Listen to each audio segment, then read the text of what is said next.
کہ یہ جو عیسائی ہوتے ہیں، یہ جو مسیحی ہوتے ہیں نا، یہ رسول اللہ کو دجال مانتے اور کہتے ہیں، یہ رسول اللہ کو دجال مانتے ہیں کہ یہ جو عیسائی ہوتے ہیں، یہ جو مسیحی ہوتے ہیں نا، یہ رسول اللہ کو دجال مانتے اور کہتے ہیں، یہ رسول اللہ کو دجال مانتے ہیں۔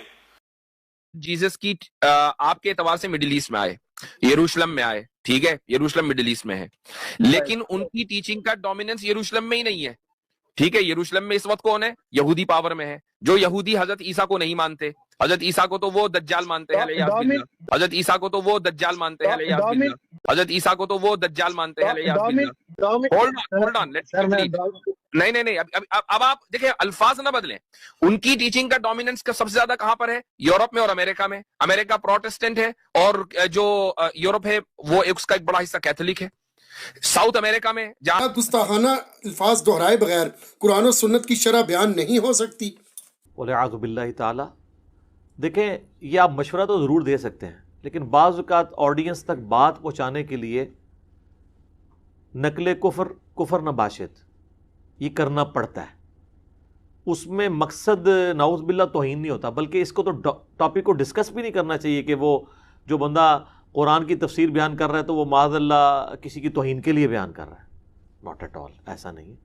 ڈاکٹر اسرار صاحب چونکہ آپ کو پتہ ہے ایکسٹروورٹ تھے، یہ انہوں نے کئی ایک جگہ پہ نا استعمال کیا ہے، یہ مجھے پتہ ہے۔ انہوں نے کبھی وہ آؤٹ آف ویڈ لاک لفظ یوز کیا کہ یہودی کہتے تھے حضرت عیسیٰ علیہ السلام آؤٹ آف ویڈ لاک پیدا ہوئے ہیں، بلکہ ایک دفعہ تو انہوں نے ولد الحرام یہ الفاظ بھی استعمال کیے۔ جب وہ یہودیوں کی طرف اسے منسوب کر رہے ہیں نا، تو یہودی تو کہتے تھے یہ، اس میں ڈاکٹر اسرار صاحب پہ غصہ کھانے کی ضرورت نہیں ہے۔ قرآن میں بھی آیا نا کہ مریم سلام اللہ علیہا کے اوپر بہتان عظیم لگایا، ٹھیک ہے، یہودیوں نے، ٹھیک ہے۔ تو چونکہ یہ ایک چیز ہے، قرآن کی تفسیر کے دوران جب اس طریقے سے چیزیں آتی ہیں تو ان کو اس طریقے سے بیان کرنا پڑتا ہے۔ ادروائز قرآن میں واقعی پھر کئی ایک آیات ایسی آئیں گی جو آپ آیات کا ترجمہ بھی بیان نہیں کر سکتے اگر ان کی ڈاکٹرن مان لی جائے۔ مثلا قرآن حکیم میں سورہ بنی اسرائیل میں آیا کہ اے نبی قریب تھا کہ یہ آپ کو راہ حق سے ہٹا دیتے اور آپ بھی ان کی طرف کچھ نہ کچھ جھک ہی جاتے اگر ہم آپ کا دل نہ تھام لیتے، اور اگر ایسا ہو جاتا کہ آپ ان کی طرف جھک جاتے تو ہم آپ کو دنیا کی زندگی میں بھی دگنا عذاب دیتے اور آخرت میں بھی دگنا عذاب دیتے، اور آپ کو اللہ کے عذاب سے بچانے والا کوئی نہ ہوتا۔ یہ تو قرآن کی آیت ہے بنی اسرائیل کے۔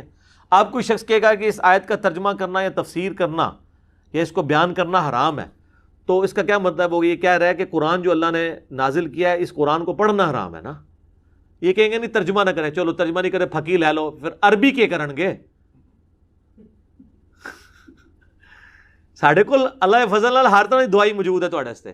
عربی جو قرآن سن کے روتا ہے جب ان آیات کے اوپر پہنچے گا تو وہ امام کعبہ جو ہے انگریزی میں تلاوت کرے گا ان آیات کی، کیونکہ عربیوں کو انگریزی نہیں آتی ہوتی زیادہ تر، یا پشتوں میں کرے گا۔ یہ نان سینس بات ہے، یہ آج کے دور کے پرابلم ہے۔ شکر ہے جی عربی کے اندر گاف نہیں ہے، گستاخی کا گاف ہے ہی نہیں عربی کے اندر۔ یہ انڈیا پاکستان کے مسئلے ہیں، کسی بھی چیز کو نہ گھسیٹ کے گستاخی کی کیٹیگری میں فال کر دیں۔ قرآن میں کئی آیات ہیں، یہ آیت میں نے پڑھی سورہ الانعام میں آتا ہے کہ کافر آپ سے معجزہ مانگتے ہیں تو اے نبی ہو سکے تو تم زمین میں کوئی سرنگ تلاش کر لو یا آسمان میں سیڑھی لگا لو اور ان کو لا کے معجزہ دکھا دو، ہم تو معجزہ نہیں دکھائیں گے۔ اور اس کے آگے الفاظ استعمال ہوئے ہیں کہ اے نبی صلی اللہ علیہ وآلہ وسلم، ڈاکٹر اسرار نے وہاں آ کے ترجمہ کیا آپ جذباتی نہ ہو، حالانکہ وہاں پہ الفاظ ہیں جاہلین۔ بھائی اللہ اپنے بندے کو کہہ سکتا ہے نا، اور پھر جب اللہ کے ریفرنس سے کوئی بیان کرے۔ خیر کئی لوگوں نے اس کا ترجمہ ہی چینج کر دیا، اے سننے والے۔ او یار وہ کلیئر کٹ ہے، نبی علیہ السلام سے گفتگو ہو رہی ہے، یہ بھی ایک نیا طریقہ واردات ہے، یہ کنز الایمان کے اندر ہوا ہے۔ اے سننے والے، وہی سننے والے وہ ہمیں کہہ رہے ہوتے ہیں، وہ تو نبی علیہ السلام کو مخاطب کیا جا رہا ہے۔ ہاں بعض اوقات واقعی نبی علیہ السلام کو خطاب کر کے امت کو خطاب کیا جاتا ہے، وہ پتہ چل جاتا ہے قرآن کے مزاج سے کہاں یہ بات ہے۔ لیکن جہاں ڈائریکٹ ہے، جس طرح کہ سورہ الحاقہ کے اینڈ پہ ہے کہ اگر یہ نبی اپنی طرف سے کوئی بات منسوب کر دیں تو ہم ان کا دایاں ہاتھ پکڑ کے ان کی رگیں جہاں کاٹ دیں، اور تم میں سے کوئی ایک بھی نہیں ہے جو ان کو بچا سکے۔ اب یہ سننے والے کو تو نہیں کہا جائے گا، سننے والے پہ قرآن نازل ہوا ہے، یا سننے والے نے اپنی طرف سے کوئی قرآن اس میں وہی ہوا ہے نعوذ باللہ اس میں تبدیلی کر کے بیان کرنا ہے؟ تو قرآن حکیم میں جو اس طرح کی آیات ہیں ان کو بیان کرنے کو گستاخی نہیں سمجھنا چاہیے، اور اس کی تفسیر میں بعض اوقات وہ الفاظ استعمال کرنے پڑتے ہیں اس لیے کہ وہ کافر وہ الفاظ استعمال کر رہے ہوتے تھے۔ اس کو گستاخی کہنا، سر یہ تو وہ لوگ ہیں، یہ تو کہتے ہیں کہ اگر آپ کہیں گے نا نبی علیہ السلام مر چکے ہیں، یا ایون فوت کا لفظ بھی وہ کہتے ہیں نہیں، آپ کہیں وصال فرما گئے، پردہ فرما گئے۔ ہم کہتے ہیں قرآن میں لکھا ہے انک میت و انہم میتون، سورہ الزمر آیت نمبر 30، اے نبی تمہیں بھی مرنا ہے، تمہارے مخالفین کو بھی مرنا ہے۔ وہ کہتے ہیں وہ تو اللہ کہہ رہا ہے، آپ نہیں کہہ سکتے۔ ہم کہتے ہیں قرآن میں لکھا ہے وما محمد الا رسول قد خلت من قبلہ الرسل افئن مات او قتل، نبی صلی اللہ علیہ وآلہ وسلم تو نہیں مگر ایک رسول، ان سے پہلے بھی رسول گزرے ہیں، اگر یہ مر جائیں یا قتل ہو جائیں۔ وہ کہتے ہیں نہیں، اس کا ترجمہ آپ کریں اگر یہ پردہ فرما دیں یا شہید ہو جائیں۔ ہم کہتے ہیں یہ شہید اور وصال دونوں عربی کے الفاظ ہیں، اللہ نے تو نہیں استعمال کیے۔ وہ کہتے ہیں جی اللہ تو استعمال کر سکتا ہے، آپ نہیں کر سکتے۔ ہم کٹ دا سٹوری شارٹ، ہم کیوں نہیں کر سکتے؟ وہ کہتے ہیں اللہ اور بندہ ہے، رسول اللہ سے اوپر کوئی نہیں ہے۔ تو ہم پوچھتے ہیں کیا کوئی صحابی رسول اللہ سے اوپر ہے؟ کوئی اہل بیت، کوئی امتی؟ کہتے ہیں نہیں۔ تو ہم کہتے ہیں حضرت ابوبکر کا پہلا خطبہ اٹھائیں صحیح بخاری میں، جس کے اوپر میرا پورا کلپ ریکارڈ ہوا ہے، 295C گستاخ علماء کا ہتھیار۔ میں نے علماء کو گستاخ کہا ہے، وہ جو توہین رسالت پہ شیک ہے پاکستان کے آئین میں، یہ کلپ میرا دیکھیں، اس میں نے کہا کہ حضرت ابوبکر صدیق پہ بھی انہوں نے 295C لگوا دینی تھی۔ بخاری میں موجود ہے، حضور کی میت کے اوپر آ کے پہلے کفن ہٹا کے بوسہ دیا، باہر آ کے ممبر پہ خطبہ دیا حضرت ابوبکر نے، اور پہلا جملہ بولا الا، کان کھول کے سن لو، من کان یعبد محمدن فإن محمدن قد مات، اگر تم میں سے کوئی محمد کی عبادت کرتا ہے یا کرے گا تو جان لے کہ محمد مر چکے ہیں۔ تو ڈاکٹر طالب قادری صاحب کہتے ہیں جی قرآن میں ہے کہ جو اللہ کی راہ میں مارا جائے اسے مردہ مت کہو۔ وہ کہتے ہیں رسول اللہ کو آپ مردہ نہیں کہہ سکتے۔ سر رسول اللہ کو ہم مردہ نہیں کہہ رہے، ہم کہہ رہے ہیں رسول اللہ مر چکے ہیں۔ ہم تو کہہ رہے ہیں یا تو نبی ہے، آخرت کی زندگی میں زندہ ہے۔ حضرت ابوبکر نے یہ نہیں کہا کہ وہ مردہ ہیں، کہا کہ مر چکے ہیں، دنیا سے جا چکے ہیں، اب آخرت کی زندگی میں موت آئی ہے ان کو۔ یہ دو باتوں کو مکس نہ کریں۔ تو من کان یعبد اللہ فإن اللہ حی لا یموت، جو اللہ کی عبادت کرتا تھا وہ جان لے اللہ زندہ ہے، اللہ کو ابھی موت نہیں آئے گی۔ یار حضرت ابوبکر نے ایک فرضی جملہ بولا ہے، نہ قرآن تھا نہ حدیث تھا۔ پہلے تو حضرت ابوبکر صدیق رضی اللہ تعالیٰ پہ معاذ اللہ یہ بات کرو نا کہ تم نے کس نے جرت کی ہے، کوئی کر سکتا ہے؟ اپنے ایمان سے ہی ہاتھ دھو بیٹھے گا۔ پھر انہوں نے اپنی بات کی دلیل میں سورہ الزمر آیت نمبر 30 تلاوت کی اور سورہ آل عمران 144 جو میں نے تلاوت کی ہے۔ تو حضرت ابوبکر تو اللہ نہیں ہے۔ انہوں نے بہار شریعت کے شروع میں عقائد متعلقہ نبوت میں لکھا ہے اعلیٰ حضرت کے خلیفہ نے، اور یہ وہ پورشن ہے جو اعلیٰ حضرت نے خود لفظ بلفظ پہلے 3 حصے پڑھے ہوئے ہیں۔ وہ کہتے ہیں کہ جہاں قرآن پاک میں اللہ تعالیٰ نے اپنے نبیوں پر گرفت کی ہے، یہ عطا فرمایا ہے، ان آیات کا درس دینا بھی حرام ہے، تلاوت کے علاوہ نہیں کر سکتے۔ اسی میں سے تو عبرت پکڑنی تھی کہ اللہ تعالیٰ کا تو کوئی پیغمبر بھی رشتہ دار نہیں ہے، تو تم لوگ کہاں سے رشتہ داریاں نکال رہے ہو؟ اللہ تعالیٰ تو اپنے معاملات کے اندر بالکل سٹریٹ فارورڈ ہے۔ اور سورہ الاعراف میں آیا کہ ہم نے قصہ آدم اور ابلیس تم سے اے بنی آدم اس لیے بیان کیا کہ جس طرح تمہارے ماں باپ کو ورگلایا تھا کہیں شیطان تمہیں نہ ورگلا دے، اور اس سے آگے تو بڑے سخت الفاظ ہیں کہ تمہارے ماں باپ کے کپڑے اتروا دیے تھے۔ یہ ہوتے کہتے ہیں کہ اللہ یہ ہاتھ ہولا رکھ، کپڑے لو آ چڑھے رہے، تھوڑا سکپ کر دے۔ لیکن اللہ تعالیٰ نے مقصد ہے سمجھانا۔ کافروں نے بھی اعتراض کیا تھا نا کہ یہ مکڑی کی مثال اور مکھی کی مثال کیوں؟ اللہ نے کہا اللہ نہیں شرم محسوس کرتا، اللہ کا مقصد بات سمجھانا ہے، ٹھیک ہے؟ اللہ کا مقصد قطعاً یہ نہیں ہے کہ اس نے جو ہے وہ نعوذ باللہ من ذالک اس وجہ سے لوگوں کو چھوڑ دینا ہے کہ وہ لوگ یہ کہیں گے کہ یہ الفاظ کیسے استعمال کیے، بھائی آخری لیول تک سمجھانا ہے۔ تو اس طرح ڈاکٹر اسرار صاحب رحمہ اللہ نے جو یہ الفاظ استعمال کیے ہیں یہ یہودیوں کے، یہودی کہتے تھے، یہ حقیقت بات ہے کہ وہ انہیں آؤٹ آف ویڈ لاک مانتے تھے۔ وہ مسیحا کے انتظار میں ہیں جو خود عیسیٰ ابن مریم تھے، وہ آ کے جا چکے، قرب قیامت میں آئیں گے، اب دجال آئے گا، اس کو وہ اسی لیے اسے مسیح دجال کہا جاتا ہے۔ وہ جھوٹے والا مسیح ہے اور یہ ہے عیسیٰ مسیح ہیں، سچے والے کرائسٹ، وہ اینٹی کرائسٹ ہے، جعلی کرائسٹ ہے، وہ اس کو وہ مسیحا اپنا مان لیں گے، اور مسلمان عیسیٰ ابن مریم کو مانیں گے جب وہ قرب قیامت میں اتریں گے۔ تو ڈاکٹر اسرار صاحب کا قطعاً مقصد حضرت عیسیٰ کی توہین کرنا نہیں تھا۔ بیان القرآن میں کئی جگہ وہ بلکہ خود بول کے کہتے ہیں، ڈاکٹر اسرار صاحب جب قرآن میں سخت آیات آتی ہیں اس کو سخت لہجے میں بولتے ہیں اور کہتے ہیں میں نے کوشش کی ہے کہ اللہ نے جس طرح سمجھایا نا میں آپ کو کوشش کروں۔ سر وہ عربی جو جانتا ہے اسے پتہ ہے وہ ویسے ہی اللہ نے نازل کی ہے، ٹھیک ہے؟ تو جب کافروں کی کوئی نقل اتار رہا ہے وہ اس لیے نہیں اتار رہا ہے کہ رسول اللہ کی توہین کرے، وہ اس لیے اتار رہا ہے کہ ان کافروں کے کفر کو واضح کرے۔ اس کو کوئی توہین نہیں شمار کر سکتا۔ سر انہوں نے تو کچھ چھوڑا نہیں، قرآن میں آتا ہے وہ کہتے تھے یہ جادوگر ہے، نعوذ باللہ، یہ اگلے لوگوں کی کہانیاں پڑھتا ہے۔ سورہ الفرقان، سورہ بنی اسرائیل، سورہ انبیاء پڑھ کے دیکھیں، اس پہ جادو ہوا ہے، یہ مجنون ہے، نعوذ باللہ۔ اس کو پریشان خواب آتے ہیں جو یہ بیان کرتا ہے۔ اس نے ایک اجمی غلام رکھا ہے جو اسے صبح شام پڑھاتا ہے اور یہ آ کے ہمارے سامنے یہ رکھتا ہے، ٹھیک ہے؟ سر شاعر ہے، نعوذ باللہ دیوانہ ہے۔ اس طرح کی جو مثالیں نبی علیہ السلام کے بارے میں کافروں نے یعنی باتیں بیان کی اور اس کو سمجھانے کے لیے کوٹ کرنا پڑتا ہے، اسے گستاخی نہ شمار کریں۔ آپ دیکھیں سورہ الانعام میں آتا ہے کہ یہ نبی کو اس طرح پہچانتے ہیں جس طرح اپنے بیٹوں کو، اور پریکٹیکلی انہوں نے بیٹا ہی بنایا ہوا تھا۔ وہ کہتے تھے ان کی کالی داڑھی ہے، ہم تو اتنے بڑے بڑے بابے بزرگ بیٹھے ہوئے ہیں قلعوں کے اندر مدرسے کھول کے اپنے یہودیوں کے، ہم اس کی بات کیوں مانیں؟ ٹھیک ہے، اسی کانٹیکسٹ میں نے یہ بات کی تھی نا ایک دفعہ کہ وہ تو نبی علیہ السلام کو ایک ینگ بوائے، ٹھیک ہے، کے طور پہ سمجھتے تھے۔ وہ کہتے ہیں اس نے نبی کے لیے چھوکرا لفظ بول دیا، وہ میں نے نہیں بولا، وہ بولتے تھے، وہ تو اس سے آگے بولتے تھے، وہ تو نعوذ باللہ کہتے تھے یہ پیغمبر ہی نہیں ہے، اس نے رسول اللہ پہ جھوٹ باندھا ہوا ہے، نعوذ باللہ۔ تو جب ہم یہ بات کرتے ہیں وہ یہ کہتے تھے تو ہم نہیں توہین کر رہے۔ اگر آپ کہتے ہیں یہ الفاظ بدلنے ہوں گے تو سر قرآن کو تو نہیں بدلا جا سکتا، احادیث کو نہیں بدلا جا سکتا، جو الزامات لگے ان کو تو اس طریقے سے تو نہیں بدلا جا سکتا، الزامات موجود ہیں، ہم رسول اللہ کے دفاع پہ کھڑے ہیں، ٹھیک ہے؟ تو آگے پیچھے سے ان باتوں کو نہ لیں ورنہ پورا قرآن و حدیث ہی آپ کو بدلنا پڑے گا۔ وہ مذاق کے لیے کہتے ہیں نا، ایک بندے نے قرآن کھولا تو اس نے دیکھا قرآن میں شیطان کا نام اتنی دفعہ ہے، اس نے کہا اتنی پاکیزہ کتاب میں، تو اس نے اپنے دوست کو کہا کہ میں نے آج جناب قرآن میں شیطان کا نام کاٹ دیا ہے۔ تو انہوں نے کہا کیا کیتا ہے؟ انہوں نے کہا کسی جگہ تیرا نام لکھ دیتا ہے، کسی جگہ اپنا نام لکھ دیتا ہے تاکہ کم از کم کتاب تے پاک ہو جائے۔ تو انہوں نے شیطان کا نام ہی کٹانے کی کوشش کرنی ہے کہ قرآن نو پاک کریے۔ تو قرآن میں شیطان کا نام اس لیے نہیں ہے کہ اس کی تعریف بیان ہوئی ہے، بلکہ اس لیے ہے کہ اس کی چالوں سے بچا جائے۔ تو اس لیے ڈاکٹر اسرار صاحب پہ اس طرح کی تہمت نہ لگائیں۔ باقی میرے والے سے جو تہمتیں لگاتے ہیں تو میں نے حال ہی میں ایک کلپ ریکارڈ کروا دی ہے FIR سے متعلق، اور میرے اوپر جو الزامات ہیں آؤٹ آف کانٹیکسٹ میری ویڈیوز کے اوپر۔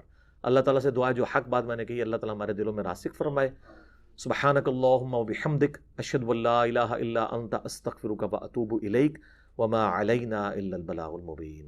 جزاکم اللہ خیر۔ علی بھائی نے جو سب سے بڑا ظلم کیا نا بھائی جان، علی بھائی نے، اور دوسرا ہے کہ عمران خان صاحب نے، دونوں ہی جیل میں ہیں، زبان کے بڑے کڑوے ہیں، ٹھیک ہے، ان کے ہی پروڈکٹ ہیں سارے کے سارے، آپ بھی ود ڈیو ریسپیکٹ، ٹھیک ہے، چاہو نہ چاہو ہماری زبان میں ہمارے استادوں کے الفاظ، ان کی پیس، ان کا ٹیمپو ہم لوگ کیری کر لیتے ہیں، ٹھیک ہے، آئیڈیل جو بنا لیا تھا آپ نے، ہاں بالکل آئیڈیل آپ نے بنا لیا ہوتا ہے، سب کانشیس لیول پہ بنا لیا ہوتا ہے۔ میں ہمیشہ ایک بات کہتا ہوں علی بھائی، وہ یہ کہ do not be a follower but be a student, ہمیں اسٹوڈنٹ بننا چاہیے، ٹھیک ہے۔ تو اتنے کڑوے الفاظ علی بھائی جو بولتے ہیں، آپ ان کو بھی کیا ڈیفینڈ کریں گے؟ فار ایگزامپل ریسنٹلی میرے نظر سے گزرا ہے، کلپ تو چھوٹا ہی تھا، یہ جو دو بھائی لاہور میں کتوں کی طرح بھونکتے رہتے ہیں، یہ علی بھائی نے بولا۔ یہ ایک دائی کے الفاز ہونے چاہیے، مجھے بتائیں۔ لیکن میں یہ سمجھتا ہوں، دیکھیں ابھی میں اور آپ بیٹھے ہوئے ہیں ایک ابھی بہت نارمل لیول پہ ہم لوگ بیٹھے ہوئے ہیں، جی میں آپ کے مزے کی بات بتاؤں، میں ایک دفعہ ایسی واٹس ایپ بزنس پہ میرا میسج آیا، جی کسی ایک پولیٹیکل پارٹی کے بندے تھے، وہ مطلب کہ عام سا ووٹر تھا، کٹر سپورٹر تھے، انہوں نے مجھ سے کہا کہ تجھے ہم نے دیکھا ہے بغیرت انسان اس ٹائپ کا، بڑی گالیاں اس نے مجھے دی۔ وہ بندہ ہفتے میں مجھے ایک دن ضرور گالیوں کا اتنا بڑا نا بھیجتا ہے میسج، مبارک ہو آپ کو، الحمدللہ۔ میں کہتا ہوں جی نیکیوں میں اضافہ ہو رہا ہے، سیل لگی ہے، پہلے تو یہ دعا ہے، بٹ کوائن میں کما رہے ہیں آپ، میں کہتا ہوں ہماری موجے لگی ہوئی، اگنور کر، صحیح بات ہے۔ اس نے مجھ سے یہ کہا ایک دن، جب میں نے شروع میں، کیونکہ میری عادت میں تھوڑا رپلائی کر کے نا بات کر لیتا ہوں کہ چلو یار ہمیں بھی کوئی شاید بات سمجھ آ جائے، تو اس نے مجھ سے یہ کہا کہ بات سٹارٹ ہوئی تو اس نے کہا یار اگر دیکھو تم قادیانی ہو نا تو تم مجھے بتا دو، میں کسی سے بات شیئر نہیں کروں گا۔ میں کیا تیرا میرے سامنے ہوئے نا تو نہیں، میں کہا پہلی بات یہ ہے میں نے تیرے سے کیوں ڈرنا، کہ میں تجھ سے کیوں ڈروں کہ میں تجھے بتا دوں تو کسی کو نہ بتا دے. دوسری بات یار نعوذ باللہ استغفر اللہ, ہم یار الحمدللہ مسلمان ہیں, ہم پہ قادیانی کی سٹیمپ کیوں؟ اس نے مجھے یہ بتایا اس لیے کیونکہ تم جس کو سنتے ہو وہ قادیانی ہے, انجینئر محمد علی مرزا صاحب. اب مجھے بتائیں یہ جو لاہور کے دو بھائیوں کے آپ نے نام لیے ہیں, ابتسام لاہی ظہیر صاحب, نام آپ نے لے لیا, وہ ہم لے لیتے ہیں, کوئی بات نہیں, صحیح ہے, اچھے لوگ ہیں, میں تو پسند ہیں وہ لوگ, جہاں جہاں ان کے اچھے کام. اب ان لوگوں نے جس طرح سے علی بھائی کے خلاف ایک دائرہ تنگ کیا ہوا ہے اور جھوٹ بول بول کے ایک شخص کی زندگی انہوں نے خطرے میں ڈالی ہوئی, اور اب بھی اس میں بھی ان کا بہت بڑا کردار ہے جو سب کچھ ہوا. تو مجھے بتائیں کہ اس شخص سے وہ کیا کہے کہ یہ میرے کو تایا ابو کے بیٹے ہیں یا میں ان سے بڑی محبت کرتا ہوں, کبھی بھی نہیں کہے, کیونکہ میری اور آپ کی زندگی مشکل میں نہیں پڑی ہوئی. اس شخص کی زندگی انہوں نے حرام کی ہوئی ہے قسم کی. مجھے وہ بندہ بتائیں جس طرح ہم کہتے ہیں انجینئر صاحب کا لہجہ نہیں ٹھیک ہے, ہم کہتے ہیں جی ٹھیک ہے جی, مجھے دنیا میں وہ بندہ ڈھونڈ کے دکھائیں جس کو علی بھائی کے اسٹوڈنٹ سے خطرہ ہو. کوئی بھی نہیں ہوگا, بلکہ وہ شوق سے بات کرتے ہیں کہ یار انہوں نے گل کرنے کا مزہ آتا ہے کہ یار چلو یہ بات کرتے ہیں. یہاں پہ کئی لوگ آگے میرے بیٹھتے ہیں, دوست یار ماشاء اللہ عالم دین بھی ہیں, بیٹھتے ہیں گپ شپ لگاتے ہیں, 10 سال کے درس نظامی کر کے بیٹھے ہوئے آتے ہیں, گپے لگاتے ہیں. کیوں؟ ان کو پتہ ہے یار اس کمرے سے بھی انہوں نے آواز ہماری باہر نہیں جانے دینی. لیکن مجھ سے اگر آپ پوچھیں تو ہم کئی ایسے لوگ ہیں جن کے سامنے زیادہ ڈرتے ہیں.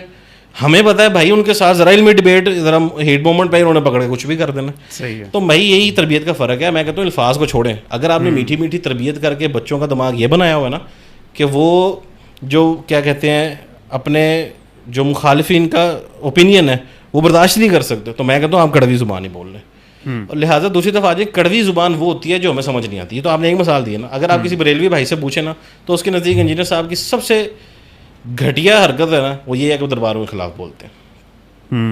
اور ان علماء کی ویڈیوز بڑی ہیں جن کے نزدیک انجینئر صاحب کی سب سے اچھی حرکت یہ ہے کہ وہ درباروں کے خلاف بولتے ہیں. کیوں؟ کیونکہ جن علماء نے ان کی تعریف کی ہے وہ اس لیے کی ہوئی ہے کیونکہ خود درباروں کے خلاف ہے. بات سمجھ ہے. لہٰذا لہجے سے میرا نہیں خیال کسی کو اختلاف ہے. آلو بن گئے نا ہر ہانڈی میں ڈال لیتے. اب ان کا مسئلہ کیا ہے؟ انجینئر صاحب کا مسئلہ وہی ہے جو آپ نے بتایا خان صاحب کا مسئلہ ہے. ہمیں خان صاحب سے بنیادی طور پر اختلافات ہیں. انجینئر صاحب سے چند ہوں گے, بنیادی نہیں ہے, لیکن خان صاحب کا بھی کیا مسئلہ تھا. ہر پارٹی چاہتی یہی تھی کہ ایسا بندہ ہماری پارٹی میں بھی ہونا چاہیے. صحیح بات. ٹھیک ہے, یہ ایک سچا کوئی تسلیم کرے نہ کرے, لیکن وہ اس کے اس پیک لیول پہ پہنچ ہی نہیں پاتے تھے. لہٰذا انہوں نے سوچا کہ یار یہ تو ہمارے سے اتحاد نہیں کرتا, ہم تو آپس میں اتحاد کریں. ساری اکٹھے ہو گئے جماعتیں, اس کو اندر لگا دیا. سیم انجینئر صاحب کے ساتھ بھی ہوا ہے. یہ آج کسی فرقے میں چلے جائے, میں کہتا ہوں وہ فرقہ ان کی یہ ساری باتیں اس طرح ڈیفینڈ کرنا شروع کرے گا جیسے ہم کرتے ہیں, جس طرح یہ اپنے بڑے بزرگوں کی کرتے ہیں. انجینئر صاحب کی تو کچھ خطرناک باتیں ہیں جو ان کے بڑے بزرگوں کی ہے, وہ کر لیتے ہیں نا کیونکہ ان کے کریکٹر ان پہ گواہ ہیں, کیونکہ وہ ان کے اپنے لوگ ہیں نا. لہٰذا انجینئر صاحب کا بھی صرف وہی مسئلہ ہے کہ وہ کسی فرقے میں اٹیچ ہی نہیں ہوئے. تو جب انہوں نے کسی کی لائن ہی نہیں لی تو ان کا ڈیفینس کون کرے گا؟ تو چونکہ وہ عوام کے ساتھ ہے تو عوام ان کے ساتھ کھڑی ہے. بس یہ ساری بات ہے جس وجہ سے ہم بھی ان کو ڈیفینڈ کرتے ہیں. صحیح ہے. چلیے اس مدعے کی اسپیسیفکلی بات کریں جن پہ ان کو پکڑ لیا انہوں نے. میں نے تو ذاتی طور پہ چند کرسچن سے پوچھا ہے کہ واقعی ایسا کچھ ہے, اور عام طور پہ میں ایسی چیزوں میں chat G P T use کرتا نہیں, مگر میں نے کر کے دیکھا. جی ٹھیک ہے, ایسے کچھ شواہد ہیں مگر بڑے کم ہیں, بڑے ہی کم ہے. مطلب کہیں میڈیول ٹائمز میں کسی نے کوئی کرسچن نے کچھ کتابیں لکھی ہوں اور اس طرح کی کوئی چیز جو ہے نا وہ انہوں نے کوئی مینشن کر دی ہو, بٹ یہ کوئی مسلم عقیدہ ان کا کچھ اس طرح سے نہیں ہے. تو یہاں پہ آپ مجھے کلیئر کٹ بتائیں آپ کے پرسپیکٹیو سے, غلط بات نہیں ہے انجینئر صاحب نے کہی, مطلب مس کوٹ تو کیا نا, ایسی کوئی چیز نہیں ہے ان کی کتابوں میں. دیکھیں اگر تو مس کوٹ کیا نا تو یہ تو اب تک تو میرا خیال ہے سارا مسئلہ ہو جانا چاہیے کہ کرسچنس چلے جائیں اور وہ جا کر بتا دیں گے جی انہوں نے مس کوٹ کیا. کرسچنس بھی یوٹیوب پر ویڈیوز ہی بنا رہے ہیں نا, اور وہ تو صاف پتہ لگ رہا ہے جس طرح کہ مائنورٹیز ہوتی ہیں نا وہ اپنے آپ کو بیچ میں لے آتی ہیں خام خواہ. میں آپ کو بات بتاؤں, یہ سارے سینیریو میں نے ایک چیز دیکھی, کرسچن نے بھی رگڑا کھا گئے, ان کا کوئی لینا دینا ہی نہیں تھا. حالانکہ انجینئر صاحب کی بے شمار ویڈیوز ایسی ہیں جس پہ انجینئر صاحب کرسچنس کی حمایت کرتے ہیں. ان کے ساتھ جو ملک میں ہمارے حالات و واقعات ہوتے رہے ہیں, جس طرح سیالکوٹ میں بھی ہوا, جس طرح ان کی چرچیں جلا دی جاتی ہیں, میں کہتا ہوں سب سے پہلے بندہ میدان میں کھڑا ہوتا ہے. صحیح بات. ٹھیک ہے, یہ جو ہے سارے مولوی کرسچنس کے حمایتی بنے ہوئے ہیں نا, یہ تو کبھی کھڑے بھی نہیں ہوئے, اور وہ بندہ سب سے آگے کھڑا ہوتا ہے. لیکن وہ دیکھیں ہو سکتا ہے کرسچنس کو یہ بھی اختلاف ہوگا, یہ ہمارے جو جن کو وہ خدا حضرت عیسیٰ کو نعوذ باللہ تسلیم کرتے ہیں یا خدا کا بیٹا, یہ تو ہمارے عقیدے کے خلاف بولتا ہے. اگر ایک فرقہ پرست یہ سوچ سکتا ہے کہ میرے بابا کے خلاف بولتا ہے, ان کو بابا اگر اتنا عزیز ہے تو کیا انہیں اپنا جن کے اوپر ان کی پوری کی پورا ایک دین کھڑا ہوا ہے وہ عزیز نہیں ہوگا؟ تو ہو سکتا ہے وہ اس کو بچانے کے لیے سامنے آ گئے ہوں. میں یہ کہتا ہوں دیکھیں بڑی لاجیکل بات ہے, آپ صلی اللہ علیہ وسلم کیا ہے مجھے آپ بتائیں. پیغمبر ہیں, پیغمبر اللہ کے آخری نبی ہیں. جی بالکل آخری نبی ہیں. اللہ کے آخری نبی حضرت محمد صلی اللہ علیہ وسلم ہیں, یہ میرا بھی عقید ہے. جی الحمدللہ. اگر اس کے بعد کوئی شخص نبوت کا اقرار کرے گا وہ کیا ہوگا؟ وہ کذاب ہوگا, وہ دجال ہوگا. تو اگر ان کی کتابوں میں یہ لکھا ہوا ہے کہ حضرت عیسیٰ علیہ السلام کے بعد دوبارہ کوئی نبی نہیں آ سکتا, اور جو شخص نبوت کا دعویٰ کرے گا وہ اینٹی کرائسٹ ہے. لیکن ہاں اگر ہدایت دینے کوئی آئے گا تو وہ عیسیٰ ابن مریم, یعنی میں عیسیٰ ابن مریم کہہ رہا ہوں, عیسیٰ واپس آئیں گے جن کو وہ ویٹ کر رہے ہیں اور ہم بھی ویٹ کر رہے ہیں. ٹھیک ہے. تو مجھے یہ بتائیں کہ عیسیٰ ابن مریم کے بعد اگر وہی کہتے ہیں کوئی شخص بھی ایک جنرل اوپینین وہ دے رہے ہیں, کوئی شخص بھی دعویٰ کرتا ہے تو نعوذ باللہ وہ یہ ورڈ وہ بول دیتے ہیں. تو اب اس میں جو انجینئر صاحب نے بولا اس میں کیا غلط بولا؟ نہیں, اصل میں بات یہ ہے ان کا تو سارا ٹیکسٹ جو ہے وہ انگلش میں. اچھا, اس ورڈ کا انگلش الٹرنیٹو تو مجھے بتائیں. اینٹی کرائسٹ ہے. اینٹی کرائسٹ کا مطلب یہ نہیں ہوتا. کیا ہوتا ہے اینٹی کرائسٹ؟ مطلب جو کرائسٹ کے اپوزٹ ہو, اینٹی. بالکل یہ دیکھیں, دجل و فریب تو ہوتا ہے دھوکا. نہیں ٹھیک ہے نا, دجل نکلا کدھر سے؟ یہ ہوتا ہے دجل و فریب سے, یہیں سے, دھوکے سے. دیکھیں ایک ہوتا ہے دجل, دجل کا مطلب ہے دھوکا. ٹھیک ہے. دجال, ہاں, جب کسی چیز پر آپ زور دیتے ہیں نا, یہ عربی کے ایک میں آپ کو تھوڑا سا طریقہ بتا دوں, میں نے بھی سنا ہی ہے, سمجھا ہی ہے. جی جی. تو اس کا مطلب ہوتا ہے, ایک ہوتا ہے دجل چھوٹا دھوکا, دجال بڑا دھوکے باز. ٹھیک ہے, ورب اور ناؤن کا فرق ہے, یہ عربی میں اس طرح ہوتا ہے. اچھا جی, کرائسٹ کا کیا مطلب ہے؟ مسیح. مسیح. اینٹی کرائسٹ کا مطلب ہوا جو شخص مسیحا کے مخالف کھڑا ہوا, تو وہ کیا ہوا؟ غیر مسیح, جھوٹا مسیح. سیدھی بات بتائیں نا. تو ہم دجال جو آخری اس میں آنا ہے دور میں, ہم اس کو کیا کہتے ہیں؟ جھوٹا مسیح. جھوٹا. کیوں؟ کیونکہ وہ آگے حضرت عیسیٰ علیہ السلام کی مشابہت اختیار کرنے کی کوشش کرے گا, وہ حرکتیں کر کے دکھائے گا. لیکن ہم کیا کہیں گے؟ یہ جھوٹا مسیح ہے, سچے مسیح نے آنا ہے, وہ اس کو مار دیں گے. ٹھیک ہے, بات سمجھ آ گئی آپ کو؟ لہٰذا اب اگر کوئی شخص کسی کو بھی کہہ رہا ہے یہ اینٹی کرائسٹ ہے, تو وہ اس کو یہی کہہ رہا ہے. یار ہم نہیں کہتے غلام احمد قادیانی دجال. بالکل. کیوں کہتے ہیں ہم اس کو دجال؟ کہ یار اس نے رسول اللہ صلی اللہ علیہ وسلم کی ختم نبوت ہو چکی ہے, اس کے بعد دعوے کرتا پھر رہا ہے, تو دجال ہو گیا نا. اب اس کی ایک آنکھ بھی نہیں ہے, بات سمجھ رہے ہیں, اس نے کوئی عیسیٰ ابن مریم کے دور میں آنا بھی نہیں ہے, تو پھر ہم اس کو دجال کیوں کہہ رہے ہیں؟ یار میں یہ سمجھتا ہوں. اور پھر میں آپ کو مزے کی بات بتاؤں, اب ہمارے پہ نہ کوئی بات ہو جائے, دارالاسلام والوں کی, یہ جو اہل حدیث ہیں جنہوں نے سب سے زیادہ شور مچایا ہے, دارالاسلام کی ایک کتاب ہے, اس کتاب میں سیم ٹو سیم یہی ورڈز استعمال ہوئے ہیں کہ یہ جو کرسچنس ہیں وہ رسول اللہ صلی اللہ علیہ وسلم کو ان القابات کے ساتھ پکارتے ہیں. اچھا, میں یہ سمجھتا ہوں کہ اگر آپ لوگ اتنی محبت کرتے ہو کہ جی ہم تو ایک لفظ بھی برداشت نہیں کر سکتے, تو دارالاسلام کے خلاف کیوں نہیں نکلتے آپ لوگ؟ کیونکہ وہ ان کے اپنے فرقے سے تعلق رکھتے ہیں. وہاں ان کا آپ ڈیفینس دیکھیں, آپ حیران ہو جائیں گے کہ جی دیکھیں جی ان کا یہ مطلب نہیں. یہ ساری وہ باتیں کریں گے جو ہم کر رہے ہیں, لیکن وہ باتیں جب ہم کرتے ہیں تو کہتے ہیں اپنا بابا بچا رہے ہیں. بھائی اپنا بابا کیوں نہ بچائیں؟ تم مولویوں نے سارے بابے مار رہے ہیں, تم نے مودودی صاحب کو بھی مارنا تھا. تم مودودی صاحب کے منہ پہ بیٹھ کے کہتے تھے جی مودودی صاحب جو ہیں یہ 100 یہودی تھے, ایک مودودی, یہ شخص دعوے نبوت کرے گا, اس نے نہیں کیا. دیکھیں میں ان سے ڈر گیا, مثال لینا اس زمانے میں, مجھے ایک مولوی نے کہا جی مودودی دعوے نبوت کرے گا, اس نے نہیں کیا, میرے ساتھ تو اس کی ساری خدمات ضائع ہو گئی, میں تو مولوی کے پیچھے لگا ہوا تھا. تو میں مولوی کا گریبان نہ پکڑوں کہ یار اس نے تو دعوے نبوت نہیں کیا, تو ادھر آئے نا ذرا, تو نے مجھے شخص سے دور کیوں کیا ہوا تھا؟ صحیح, کیونکہ تیرے پاس دلائل نہیں تھے, تو نے اس طرح کی حرکتیں کرنا شروع کر دی. اس کے بعد ذاکر نائک کے ساتھ, چلو وہ تو آج اہل حدیثوں نے بچایا ہوا نا, بریلوی تو ان کو کہتے ہیں ذکر نہ لائق, ذکر کہتے ہیں مرد کی شرم گاہ کو. ہاں, ٹائی باندھنے پہ انہوں نے ان کی وجہ سے کہنا شروع کر دیا ٹائی باندھتے اس وجہ سے وہ یہودیوں سے مشابہت رکھ. ان سے بچا کون ہے؟ اسرار احمد صاحب, ابھی میں تھوڑے دن پہلے اپنی ویڈیو میں جو کمنٹ پڑھا تھا جی, انجینئر محمد علی مرزا صاحب ڈاکٹر اسرار صاحب کی جوتیوں کے برابر بھی نہیں ہے. میں کہتا تو تم نے تو اس اسرار احمد کی شکلیں بنا کے اس پہ تصویروں میں پاؤں رکھے ہوئے تھے, جوتیاں رکھی تھی, بائیکوٹ لگایا ہوا تھا, لکھا ہوا تھا یہ دجال ہے, یہ کذاب ہے, نعوذ باللہ یہ بوڑھا نبوت کا دعویٰ کر دے گا, استغفر اللہ. ان سے بچا کون ہے مجھے وہ بتائیں نا. جب وہ مر جاتے ہیں تو یہ ان کے پیچھے وہ رو میوزک لگا کے تو یہ آج انجینئر صاحب کے ساتھ بھی یہی کر رہے ہیں. صحیح ہے, دلائل کا جواب دیں. یہ کرسچنس کے حمایتی بن گئے. میں کہتا ہوں ساحل الدین کی پوڈ کاسٹ دیکھیں, آپ کو پتہ لگے, اس نے کہا میرے سامنے دنیا کا کرسچن لا کے بٹھا دیں, میں اس کو بتاتا ہوں کہ ان کا رسول اللہ صلی اللہ علیہ وسلم کے بارے میں کیا عقیدہ ہے. اور یہ پھر الٹا ہمیں کہتے ہیں جی دیکھیں وہ جو ہمارے عبد الوارث گل بھائی ہیں, جو انہوں نے باتیں بتائی ہیں کہ ہم لوگ کیا ہمیں سکھایا جاتا تھا, اب وہ کہتے ہیں جی ہمارے بارے میں تو انہوں نے کبھی یہ بات ہی نہیں کی. اپنے منہ سے انہوں نے بتایا کہ ہمیں ایسی ایسی باتیں بتائی جاتی تھی کہ وہ کہتے تھے ہم یہ اس منظر عام پہ نہیں کر سکتے, ہم پہ 295C لگ جائے گی. اس طرح کی باتیں ان کے عقائد میں. لیکن انہوں نے کبھی منظر عام پر نہیں کی. میری پوڈ کاسٹ میں بھی وہ آئے تھے اور میں نے عبدالوارث بڑے اچھے میرے بڑے بھائیوں کی اچھے ہیں جی, ہم نے کہا اچھے نہیں اور نہیں بالکل.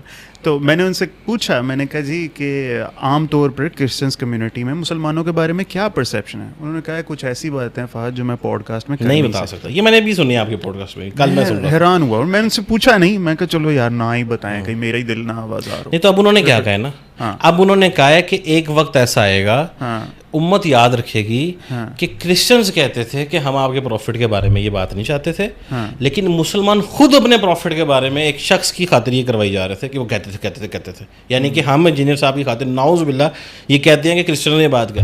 اب یہ انہوں نے ٹسل بنا لیا کہ یہ انجینئر صاحب کی ہمدردی میں کرسچنس کو اس چیز پہ بہار رہے ہیں کہ تم ایسا کہو. میں کہتا ہوں اگر کسی مسلمان کی اتنی پیچھے سوچ ہے نا, تو اس کو چاہیے کہ تھوڑا سا نا واقعی کسی عالم سے جا کے چیزیں سننا شروع کر دے, اپنی طرف سے ڈھونڈ لے, لیکن جائے ضرور. سر کرسچنس کا رسول اللہ صلی اللہ علیہ وسلم کے متعلق انکار کرنا یہ کوئی میرا شوق نہیں ہے, یہ میرا عقیدہ ہے. کیوں؟ کیونکہ میں کہتا ہوں وہ جھوٹے ہیں. اگر میں یہ کہہ دوں کہ نہیں وہ تو ہمارے پروفٹ کو سچا نبی مانتے ہیں, تو پھر تو وہ مسلمان ہیں. لیکن اگر میں ان کو نہیں ہمارے پروفٹ کو سچا مانتے ہیں, البتہ وہ ہمیں شامل ہیں, تو پھر آپ کو پتہ ہے کون کون شخص اس چیز میں گھس جائے گا. ہر کوئی کہے گا جی میں اس کو پروفٹ مانتا ہوں مگر میں ان میں شامل ہوں. یہ کیسے ہو سکتا ہے؟ لہٰذا خدا کا واسطہ ہے, ہم نہیں یہ کہتے کہ وہ ایسا کہتے ہیں. بھائی ہمیں آپ کا عقیدہ کلیئر کر رہے ہیں. آج اگر وہ جھوٹ بولنا شروع ہو گیا تو ہم کیا کریں؟ لیکن ہمیں عقیدہ کلیئر کرنا پڑے گا, کیونکہ یہ ہمارے اسلام کی پہچان ہے کہ ہمارا اسلام ہمیں بتاتا ہے کہ وہ ہمارے بارے میں کیا سوچتے ہیں. ورنہ تو پھر مجھے بتائیں جو حدیث ان پہ اس طرح واضح کرتی ہیں کہ وہ ہمارے بارے میں کیا قاعدے رکھتے ہیں, لوگ کہیں گے یہ تمہاری حدیث سے بھی غلط ہے, کیونکہ وہ تو کہتے ہیں ہم ایسا سوچتے ہیں. بھائی وہ جو مرضی سوچتے ہیں. یہاں پر میں ایک حدیث سناتا ہوں, بات ختم کرتا ہوں پھر آپ سنیں. وہ حاتم تائی کے میرا خیال ہے بیٹے تھے, عدی ابن حاتم. اچھا, وہ آ گئے ایک دفعہ رسول اللہ صلی اللہ علیہ وسلم, عدی ابن حاتم رضی اللہ تعالیٰ عنہ مسلمان ہو گئے تھے. انہوں نے کہا یا رسول اللہ صلی اللہ علیہ وسلم, میں قرآن پاک میں ایک آیت پڑھتا ہوں جو مجھے نا بڑی حیران پریشان کر دیتی ہے. اس میں ہمارا ایک عقیدہ لکھا ہوا جو ہمارا عقیدہ نہیں تھا. اچھا, اب یہ بات آپ غور سے سنیں. تو آپ صلی اللہ علیہ وسلم نے فرمایا بتاؤ. تو انہوں نے کہا کہ قرآن پاک میں آیت لکھی ہوئی ہے کہ کیا تم نے یہود و نصارہ کو نہیں دیکھا؟ یہ یہودی تھے, نصارہ تھے نا, کرسچن تھے نا. اچھا, کرسچن تھے. عدی ابن حاتم. تو انہوں نے کہا کہ اس میں لکھا ہوا یہود و نصارہ کا کہ تم نے نہیں دیکھا. انہوں نے اپنے پادریوں کو اپنا رب بنا لیا تھا, یعنی جو لوگ فتوے ان کے جاری کرتے تھے. تو آپ صلی اللہ علیہ وسلم نے کہا ٹھیک ہے, تو اس میں کیا غلط ہے؟ تو عدی ابن حاتم نے کہا کہ میں جب تک کرسچن تھا ہمارا تو یہ عقیدہ ہی نہیں تھا. اچھا, اب آپ مجھے بتائیں, یہ آج کل کی سیم ہی سچویشن بن گئی. اب اللہ کے نبی صلی اللہ علیہ وسلم چونکہ ہر چیز ہمیں کلیئر کٹ سمجھا چکے ہیں, انہوں نے شاید کتابیں نہیں کھولی اس لیے سمجھ نہیں آتی ہے. آپ صلی اللہ علیہ وسلم نے فرمایا عدی ابن حاتم کیا تمہارا یہ عقیدہ نہیں تھا کہ وہ لوگ جس چیز کو حلال کہتے تھے تم حلال مانتے تھے, جس چیز کو حرام کہتے تھے تم حرام مانتے تھے؟ تو انہوں نے کہا جی یہی تھا. تو آپ نے فرمایا یہی تو ان کو رب بنا لینا. اب اس کے نزدیک, ان کے نزدیک شاید یہ ہوگا رب کا مطلب ہوتا ہے جس کو آپ سجدہ کرتے ہو, جس کی آپ عبادت کرتے ہو. وہ تو ہم نے نہیں سمجھا ہوا تھا. لیکن اللہ کے نبی صلی اللہ علیہ وسلم نے کیا فرما دیا کہ جب تم اللہ کے احکامات کے علاوہ کسی اور کے حکموں کو ماننا شروع کر دو نا, گویا کہ تم نے اس کو رب بنا لیا. بالکل صحیح. اب یہ بات سمجھیں, واللہ اسی طرح ہم آپ لوگوں کو بتا رہے ہیں کہ کس طرح وہ ہمارے نبی صلی اللہ علیہ وسلم کے بارے میں کیا سوچ رکھتے ہیں. اب اس پر یہ کہنا, میں تو سر میرا یہی سوال ہے, یہ سارے کہتے ہیں کہ وہ نبی صلی اللہ علیہ وسلم کو سچا مانتے ہیں, تو پھر وہ کرسچنس کیوں ہیں یار؟ اگر وہ رسول اللہ صلی اللہ علیہ وسلم کو سچا مانتے ہیں تو پھر ان کی ایک بات سچی ہے. پھر ان کی یہ بات سچی ہے کہ حضرت عیسیٰ علیہ السلام اللہ کے بیٹے نہیں ہیں. اب میں کہوں جی کہ جی ہم رسول اللہ صلی اللہ علیہ وسلم کو سچا مانتے ہیں, نعوذ باللہ نعوذ باللہ نعوذ باللہ استغفر اللہ, مگر ہم ان کی بات سے ایگری نہیں کرتے, ہم تو کافر ہو گئے, ختم ہو گئی بات. اللہ کے نبی کی بات سے اختلاف کون کیسے کر سکتا ہے؟ تو وہ کہتے ہیں جی ہم ان کو سچا مانتے ہیں. ان سے پوچھو کیا مانتے ہو, سچا انسان مانتے ہو کہ سچا نبی مانتے ہو؟ اس میں فرق کریں. سچا انسان ہی مانتے ہیں, انہیں نبی تو نہیں مانتے. ختم. ویسے تو مائیکل ہارٹ نے نمبر 1 پہ رکھا نا جی انہیں. تو سر اگر وہ میں کہتا ہوں انہیں سچا نبی نہیں مان رہے, تو کون سا نبی مان رہے ہیں؟ بات آ رہی نا. خدا کا واسطہ اللہ ڈرے.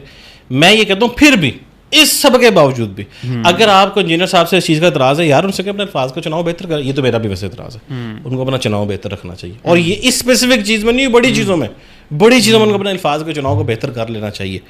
لیکن اگر کوئی شخص یہ کہے کہ اس وجہ سے وہ گمراہ یا وہ گستاخ ہے, یہ ہم کبھی زندگی نہیں مانیں گے. مطلب وہ صرف یہ کہنا چاہتے کہ جھوٹا نبی مانتے ہیں انہیں. ایگزیکٹلی. اور یہ ان کی حمایت میں بات کر رہے تھے وہ. اب مجھے مسئلہ یہ جو ہے نا علی بھائی, وہ یہاں پہ یہ ہے کہ اب علی بھائی کی ہی ایک ویڈیو تھی, اس کے اندر وہ کہتے ہیں کہ بھائی اگر ایک بندہ نعوذ باللہ خدا تعالیٰ کا بت بنا کے اس کے سامنے سر اس نے جھکایا ہوا ہے, تو ہم اس سے یہ سوال نہیں کریں گے کہ بھائی جان اس کو تم اللہ مان کے ہی تم اس کے سامنے سر جھکا رہے ہو یا ویسے ہی بت کے سامنے سر جھکا رہے ہو, ٹھیک ہے نا. تو کہ جب اس کو اللہ آپ مان کے کرے تو آپ اس کی تعویل نہیں ہم پوچھیں گے, ہم اس کی تعویل نہیں پوچھیں گے کہ تم نے اس کو کس سینس میں لیا. اور بھائی مسلمان جب چشتی رسول اللہ کہے گا تو وہ اسی سینس میں ہی لیتا ہے اس بات کو, ٹھیک ہے نا. یہ ورڈ بھی جب وہ لے گا تو وہ اسی سینس میں لے گا. یہ ہے اصل میں سارا کا سارا مسئلہ. ہاں تو پھر یہی ہو گیا نا کہ اگر میں مان لوں یہ بات کہ انجینئر صاحب جو غلطی کرتے ہیں تو یہ بھی غلطی کر رہے ہیں نا, تو میں نے اور آپ نے تو فیئر ڈسکشن کرنی ہے نا, تو وہ یہ ہے کہ یہ بھی غلط ہے وہ بھی غلط کر رہے ہیں, لہٰذا ہم یہ کہتے ہیں ہمارے دیکھیں بس ان کو موقع ملا یار, سر یہ حسن زن رکھ کے دکھائیں نا, یا یہ جس علی بھائی کہتے ہیں میں 1,00,000 ٹن حسن زن رکھتا ہوں, انہوں نے کام نہیں کیے ہوں گے. یہ کہیں ہم میں داڑھی پہ پھیر کہتا ہوں یہ سارے اکٹھے ہو کہتے ہیں ہم 1,00,000 ٹن حسن زن رکھتے ہیں, انجینئر صاحب جو ہے نا انہوں نے گستاخی نہیں کی ہوگی. اچھا میں آپ کو یہاں مزے کی بات بتاؤں, آپ سر نہیں پہنچ سکتے ان لوگوں تک.